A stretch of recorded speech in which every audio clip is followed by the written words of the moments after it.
карайм, в основном азыр Москвадачы. Колуна нак акча эле тийбей жаткандан бы мурда тартыш жашоону баштан кечиргендер жапырт ийгиликке жетишип жатыптыр. Балким буга адистер майда чүйдөсүнө чейин окутуп, дем күч берип, шыкактаганы таасир берген болушу мүмкүн. Өкмөттүн чечими менен ар бир районго 50 үйлөгө деп 2800 үйлөгө биз ушеки 100 000 сомдон дагы берген болчубуз. Ошондо ушеки үйлөр болсо жаңы жолго чыгып алып, жанакы пассивдүү монтип пособияны күтпөй, жок мен иштейм деп, мен кандай бир жаңы иш ачам деп өздөрүнө ишенип, булар болсо чыгып кетишти кедейчиликтен. Министр Кудайберген Базарбаевдин айтымында муктаж адамдарга балык тарката бербей колуна кайырмакты карматып, канча балык кармасаң дагы бардыгы сеники. Эми өз жаныңды өзүң бак деген саясат чоң ишенимди пайда кылды.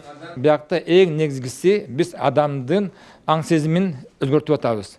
Анткени биринчи кадам катары биз ошоки ар бир жерде биздин жарандарды мындай акча деген эмне? Акчаны кантип кармаш керек? Акчаны кантип эмнечи колдонуш керек? Ушуну биз үйрөтөбүз.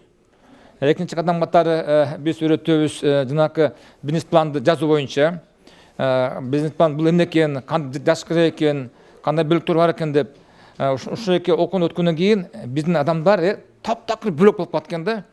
Келген, монтип, көздү карагандар уже мен минтем кылам депчи. Быйыл ошол тажрыйбага таянып 10 000 үй бүлөнү колдоо үчүн 1 миллиард 36 миллион сом бөлүнүп берилди. Мындан тышкары министрлик жумушсуз жүргөн жарандарды бош убакыт өткөрбөй кесип үйрөнүп, турмушта өз ордун тапса деп акысыз курстарга чакырып жатат. Если у безработных Эгер жумушсуз жарандын кандайдыр бир кесиби жок болсо, биз акысыз окута турган курстарга жөнөтөбүз. Ал жерде бекер окуткандан тышкары стипендия дагы төлөп беребиз. Курсту окуп бүткөндөн кийин иштейм деген аракети болсо, жумуш таап берип, ишке да орнуштурабыз. Кыскасы аракет кылып изденген адам жумушсуз калбайт.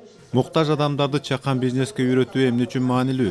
Жаштар болобу же жакыр катмарбы бардыгы иш менен алектенип, жумуш орундары камсыздалып турса, экономика дагы ошончолук өнүгөт. Өлкө экономикасы ар бир адамдын аракетине көз каранды.